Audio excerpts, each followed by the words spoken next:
Olá pessoal, vamos de mais notícias do Flamengo, mas antes não esqueçam de se inscrever no canal e deixar o like. Renato Paiva revela a estratégia que dificultou a saída de bola do Flamengo de Felipe Luiz. Nos preparamos. O Flamengo não fez um grande jogo contra o Botafogo, mas teve algumas chances para sair vitorioso. A grande dificuldade rubro-negra segue sendo o poder de decisão no sistema ofensivo. Em entrevista coletiva, Renato Paiva, técnico do Botafogo, analisou a partida e deu uma declaração curiosa sobre as bolas longas do Flamengo na saída de bola. De acordo com ele, o CRF se viu obrigado a fazer isso mais vezes do que gostaria. No primeiro tempo, como seria normal, o Flamengo é um bocadinho mais impositivo. Nós baixamos às vezes obrigados pela circulação de bola do Flamengo, não por indicação nossa. Nós preparamos foi o que fizemos algumas vezes durante o jogo. Foi defender mais alto e no meio-campo do Flamengo sempre que a bola estava no Rossi tentar estar alto, disse. E sabíamos que era um risco para controlar a profundidade e as costas da nossa defesa, porque sabíamos que não saltando no Rossi, aquilo ia acabar por ser uma bola longa. Acho que até obrigamos o Flamengo a bater mais bolas longas do que é normal, e isso taticamente foi bom para nós, completou. Quando afundamos às vezes pelas subidas do Alex Sandro, em especial daquele lado, mas sinto que sem grandes oportunidades de perigo para o Flamengo. A partir da metade do primeiro tempo, corrigimos algumas coisas e começamos a sair já com eficácia e a pôr a defesa do Flamengo, a última linha defensiva do Flamengo em sentido, finalizou. Agora vamos a mais um vídeo, não esqueça de deixar o like. Flamengo e Botafogo empataram sem gols no Brasileirão, jogo morno, poucas chances. Ah lá, cara do Pedro, do John, já dá pra perceber, né? Mas a torcida nos dois times estava bem animada lá no Maracanã. Conta aí pra gente como é que foi isso aí. André Galindo. É ou não é? Flamengo e Botafogo! Tem gente que diz que é fake. Não tem rivalidade com o Botafogo, não. E quem garante que é real? A grande rivalidade do Rio hoje no momento, é Flamengo e o Botafogo. Eu não concordo nada.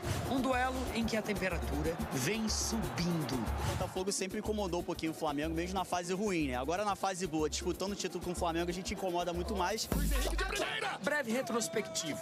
Ano passado... Luiz Henrique fez o gol aqui no jogo do Maraca, botou a máscara do Pantera e saiu comemorando. E no Engenhão, 2 gols de Matheus Martins, saiu comemorando com o cheirinho, né? Esse ano... Na Copa Rei, o Bruno Henrique fez 2 gols em cima do Botafogo, debaixo de chuva, tá? Aí já foi o chororô, já veio do céu já o chororô. No Carioca foi preciso até uma ida ao dentista. O Barbosa foi dar um soco no jogador do Flamengo, aí o Cleiton veio, já veio e deu um soco nele ali e perdeu o dente. Some-se a isso tudo... Polemidade do mundo, torcedor! Uma decisão do Flamengo em reduzir a área da torcida do Botafogo. Ontem foram apenas 2.000 lugares. Pode diminuir pra 1. A gente adora jogo com esses caras. Pra mim é minha casa. Público total, 54.238 torcedores e um... Reborn, né? Bebê Reborn, né? Que é um boneco agora que tá viralizando, realismo. Levado por Robson. É da minha sobrinha, a Mel, e a gente acabou pegando o bebê pra fazer uma zoação com eles. Ela emprestou sob qual condição? Ter muito cuidado, porque ela ama, ela tem muito ciúme desse bebê aqui. Teve provocação pra ver, pra ouvir.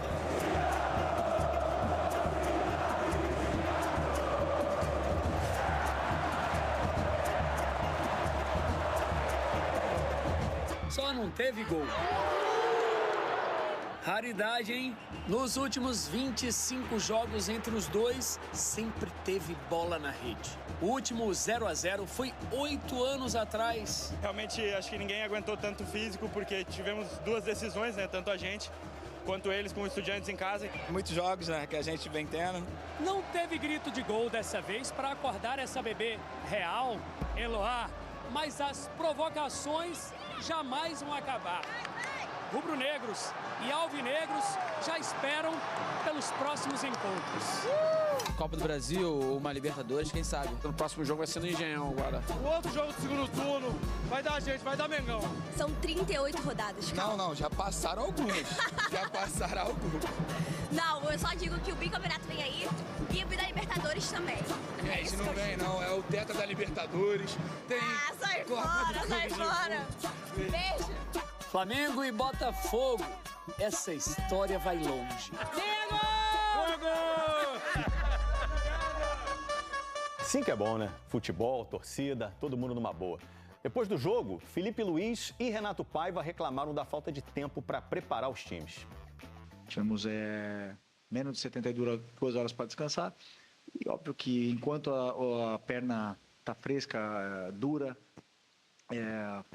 a saúde dos jogadores, o futebol está ali. Agora, desse jeito, que o torcedor se acostume. Os melhores não vão estar no campo, nem aqui, nem os do Palmeiras, nem do Botafogo, nem... É simples assim, né? Nos dias de jogo, eu hoje dei a preleção de manhã e fui ver o Capital. No dia dos Estudiantes dei a preleção de manhã e fui ver o Flamengo. E no dia, já não me lembro do jogo anterior, foi jogar e ver os Estudiantes. É assim, porquê? Porque o treino de amanhã já é em função do Capital e o primeiro treino depois dos Estudiantes já é em função do Flamengo e não há tempo a perder. É osso mesmo, né? Tá vendo o De La Cruz se contorcendo, né? Baixa importante do Flamengo nesse clássico contra o Botafogo. O uruguaio De La Cruz se machucou sozinho no segundo tempo, teve que ser substituído, ele sofreu uma entorse no joelho esquerdo e hoje vai fazer exames para saber a gravidade dessa lesão, tomara que esteja bem. Foi Flamengo e Botafogo, foi um jogo mais ou menos, viu, Igor? Mais ou menos daquilo que se esperava, mas a torcida foi uma coisa impressionante do Flamengo, hein, Igor?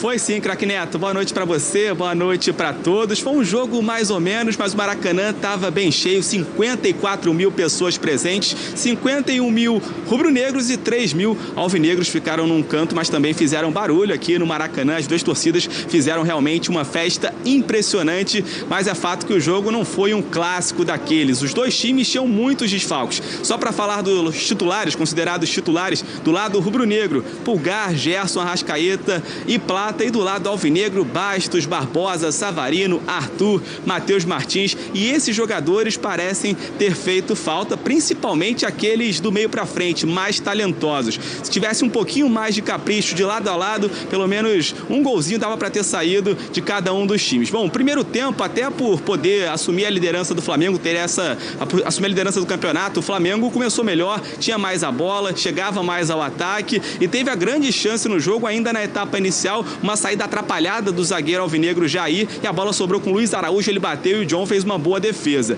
O Flamengo seguiu chegando mais ao ataque, mas o Botafogo também criou as suas chances. E no segundo tempo a situação mudou um pouco. O time do português Renato Paiva melhorou na partida, passou a controlar mais as ações e teve a sua grande chance nos pés de Marlon Freitas, o capitão alvinegro, que da entrada da área chegou batendo e o Rossi fez uma defesaça salvando o Flamengo, mas não teve jeito, era noite mesmo de 0-0 aqui no Maracanã e um resultado que fica um sentimento de frustração, principalmente do lado rubro-negro por causa disso que vocês haviam falado. Ver o Palmeiras, abriu uma distância de 4 pontos na liderança do Campeonato Brasileiro. A prova disso é que depois do apito final, a torcida do Flamengo se dividiu entre vaias e aplausos. Já o Botafogo fica ali no meio da tabela, nesse momento está na 11ª colocação e depois do apito final a torcida comemorou, gritou inclusive é campeão em referência aos títulos do ano passado, mas ainda há assim uma desconfiança sobre o trabalho do técnico Renato Paiva. O português ainda não convenceu por aqui, craque Neto. É o seguinte, ó, o Igor tá aí junto com a gente, né, arrebentando a boca do balão, e me parece que tem uma sonora aí, agora pra gente colocar isso. Vamos lá, o Léo Ortiz, que por sinal deveria ser convocado para a seleção brasileira, porque hoje ele é um dos melhores zagueiros de futebol brasileiro. Léo Ortiz. Não sei, cara, não sei, acho que o Campeonato Brasileiro é um campeonato de regularidade, é um campeonato de quem se mantém mais tempo. O Palmeiras também perdeu para o Bahia em casa. A questão é que eu acho que às vezes as pessoas veem diferente as derrotas de um e derrotas de outro, ou vitórias de um e vitórias de outro. Então, às vezes pra gente não basta apenas vencer um jogo de 1-0 e, sei lá, num contra-ataque, alguma coisa assim. Às vezes não serve, às vezes o nosso jogo é visto de forma diferente, com uma obrigação maior de fazer um grande jogo e vencer, e para eles não tanto, né? E para outras equipes também não tanto. Então a gente não se preocupa com isso, acho que é um campeonato de pontos corridos, não é um mata-mata Palmeiras e Flamengo só. A gente tem que manter a regularidade de não... quando não der para vencer, a gente não perder pontos em casa, principalmente contra adversários que vão brigar com a gente, como foi Inter, como foi Botafogo, e procurar construir o nosso jogo sempre, procurar fazer o nosso jogo, que a gente está mais perto de vencer. Hoje não foi o caso, mas agora é trabalhar, e a gente tem, claro, a Copa do Brasil no meio de semana para conseguir essa classificação, e depois enfrentar o Palmeiras, que é um adversário direto hoje lá na disputa pelo título. O que é para fazer? Perguntar que horas são. Eu tava conversando aqui, eu tava prestando atenção. Eu tô querendo trocar o meu relógio com o relógio do Quesada, mas eu acho que eu vou ter uma desvantagem. O Igor, dá para entender Botafogo voltando a jogar melhor, Flamengo com o Felipe Luiz, e que, diga-se de passagem, fazendo uma bela campanha, né? E todos, o que nós falamos aqui, Igor, é que é Palmeiras e Flamengo pro brasileiro, para Libertadores e para a Copa do Brasil. Pros três. A gente fala isso aqui, eu não sei o pensamento de vocês aí, Igor. Realmente hoje o Flamengo aqui diante do Botafogo, ao contrário do ano passado, o Flamengo entrou como franco favorito para vencer esse clássico pelo desempenho recente das equipes, embora o Botafogo venha numa crescente com o Renato Paiva, realmente vem de 3 vitórias, como eu disse na primeira entrada, o trabalho dele ainda não convenceu. E hoje o Felipe Luiz foi bastante criticado, teve que fazer algumas mudanças por causa das ausências, o setor de criação da equipe ficou desfalcado realmente, sem o Arrascaeta e sem o Gerson. Ele tentou um esquema com o Bruno Henrique e o Pedro, fazendo uma dupla de ataque, não deu certo. O Pedro saiu no segundo tempo, não fez uma partida tão boa, e o Botafogo também muito desfalcado, conseguiu segurar o Flamengo no primeiro tempo e na segunda etapa teve as suas chances, foi melhor. Mas aqui o papo no Rio de Janeiro realmente é que o Flamengo, pelo menos entre os cariocas, é o time com mais condições de disputar títulos na temporada e de ser o grande adversário do Palmeiras nesse campeonato brasileiro. O Léo Ortiz até falou ainda agora sobre não ser um mata-mata, sobre ser um campeonato de pontos corridos, que tem muita coisa para acontecer, mas a gente lembra que domingo que vem tem Palmeiras e Flamengo no Allianz Parque pelo Campeonato Brasileiro. Em caso de vitória do Palmeiras, já pode abrir 7 pontos na liderança. Então, embora não seja um torneio de mata-mata, a gente sabe que tem algumas finais no meio dessas 38 rodadas, e acredito que nessa semana que vem tenha uma dessas finais. Mas antes, no meio da semana, o Flamengo tem o Botafogo da Paraíba, quarta-feira aqui no Maracanã, pela Copa do Brasil, no jogo de ida 1-0 Flamengo, enquanto o Botafogo volta a campo na quinta. Vai ao Distrito Federal enfrentar o Capital no primeiro jogo aqui no Rio de Janeiro. Foi 4-0, então vai já com a classificação encaminhada. Craque Neto. Ô Igor, bom final de domingo pra você. Volta pra casa tranquilo. Amanhã arrebenta aí nos donos da bola e tudo aí na Band Rio de Janeiro, que tá arrebentando. Um beijão pra você aí. A gente já vai com o Caio. Caio direto lá de Bragança Paulista. Já conversou com o Everton, conversou com o Pedro. Na 9ª rodada, quem vai ser o campeão lá no fim? Você maravilhoso. O Mauro gosta desse negócio. Sabe, eu tenho um hábito que é o seguinte: quando eu vou ao cinema, eu espero terminar a sessão anterior, abordo uma pessoa que está saindo e pergunto o final do filme, depois eu entro. Eu quero saber o final do filme, sabe? Eu tenho esse vício, né? Mas eu não vou fazer essa sacanagem com você de perguntar quem vai ser campeão. Mas eu vou te perguntar, neste momento, olhando a fotografia pimba desse momento, o Palmeiras abre 4 pontos, o Flamengo empata com o Botafogo. Tudo bem, era um clássico e tal. O que tem o Palmeiras agora que falta ao Flamengo? Vitória sobre o Inter e sobre o Vasco. Aí estão a diferença de pontos daí. O Flamengo jogou com o Inter e com o Vasco, segundo tempo dos 2 jogos, encurralou os adversários, criou N chances de gol e não venceu. O Palmeiras venceu o Vasco, um presente do senhor Hugo Moura, uma embalagem bonita e tudo mais, e venceu o Internacional em Porto Alegre. Teve menos posse de bola, o Inter teve mais a bola e tal, mas o Palmeiras ganhou aquele jogo. Tem um detalhe curioso aí sobre o Flamengo, que aos poucos a gente está percebendo, que é eficiência defensiva. O Flamengo, nos últimos 11 jogos, tomou gol em 2. Ou seja, em 9 jogos não tomou. Mas foi falho. Teve Corinthians, teve LDU, teve Grêmio, teve Vasco, teve Botafogo, teve Central Córdoba na Argentina, teve tudo isso aí. Teve Botafogo da Paraíba, Botafogo do Rio. 9 jogos, não foi vazado em 11. Só perdeu. Tomou 2 gols do Cruzeiro, na derrota, que foi a única nesse pedaço aí, né, da temporada, e do empate com o Central Córdoba. Tomou aquele gol de cabeça do Gaston Verón no segundo tempo. E os 2 gols do Cruzeiro naquela vitória mineira em Belo Horizonte. Então, a defesa funciona, mas o time produz muito pouco ofensivamente pelo volume que tem. Tem bom saldo de gols por conta de 2 jogos atípicos, em que marcou 10 gols, 6 no Juventude e 4 no Corinthians. Foram jogos atípicos. Isso faz toda a diferença. Não por acaso se pensa em mexer no ataque para a segunda metade da temporada. Porque, assim, uma coisa acho que tem que ficar bem claro, né? Essa gestão não é defender a gestão, o BAP, o Boto e outros que começam com a letra B, não é isso. Eles, de fato, para o bem e para o mal, não são os responsáveis por esse elenco. Quando se elogiava o elenco no começo do ano, que ganhou do Botafogo Supercopa, ganhou o Carioca e tal, eu sempre disse, esse elenco não foi montado por eles. Se tem então, algum mérito, é da gestão anterior. E se tem defeito, também não é culpa dos caras. Ele não teve tempo de fazer uma janela. Contratou o Juninho. Não houve dinheiro no começo do ano para contratar. Agora, com a saída do Alcaraz, que deve ficar na Inglaterra, eventualmente o Wesley, vai haver condição de fazer investimentos e contratar jogadores. E a intenção deles, vai ter gente saindo, provavelmente, e vai ter gente chegando. E eles querem mexer no elenco para ter jogadores mais adequados à forma como o time quer jogar. Agora, tem uma coisa que funciona. O time não toma quase gol. Num campeonato de pontos corridos, se você toma poucos gols, você tem meio caminho andado para o sucesso. Mas o ataque tem que produzir minimamente. Ontem, eu acho que foi um jogo atípico, porque os 2 times muito desfalcados, a gente não pode ignorar isso. O Botafogo tinha vários desfalques, uma zaga nova, não tinha o Arthur, que agora está jogando bem, fazendo gols importantes, fez um gol decisivo contra o Estudiantes no meio de semana pela Libertadores, por exemplo, né? E o Flamengo não tinha ninguém no meio campo praticamente, o Flamengo não tinha ontem.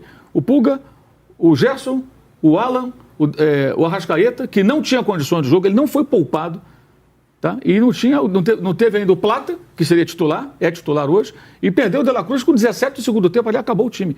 Só tinha o Everton Araújo Cardoso, como jogador de meio campo. De meio campo, que o Matheus Gonçalves, o Felipe fala sempre que é mais um cara para jogar pela direita, ontem entrou pelo meio. O volante do Flamengo do final era o Varela. O Varela estava de volante. Então, evidentemente, o Botafogo também muito mutilado. A melhor chance do jogo foi do Botafogo. O Rossi fez uma grande defesa. O goleiro que a torcida frenética, maluca da internet reclamava todo dia, né? Queria que o Flamengo contratasse o Courtois, parece. Reclamavam do cara. O cara é um ótimo goleiro, cara. Não tem muito melhor que ele aí na América do Sul. Está num bom nível. E ele fez uma defesa importante mais uma vez. Para mim, ontem foi um ponto ganho para os 2. Porque era um jogo... Foi um jogo para 0-0. O jogo não teve... Ninguém mereceu a vitória.